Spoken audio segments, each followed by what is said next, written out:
My பூசும் கண்ணோடு பேசும் நேரம் என்று அதை போய் பேச வைக்காதே இங்கு நாணம் என்று.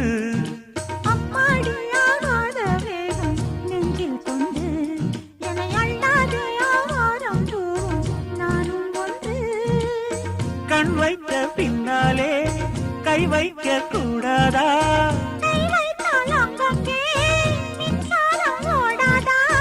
என்னென்னால் என்ன அவள் கொண்ட போது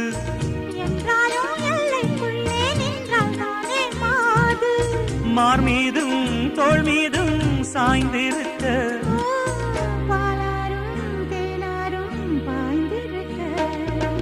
உன்னை வனத்து குயிலே நீ என்னை நினைத்து இசை பாடு.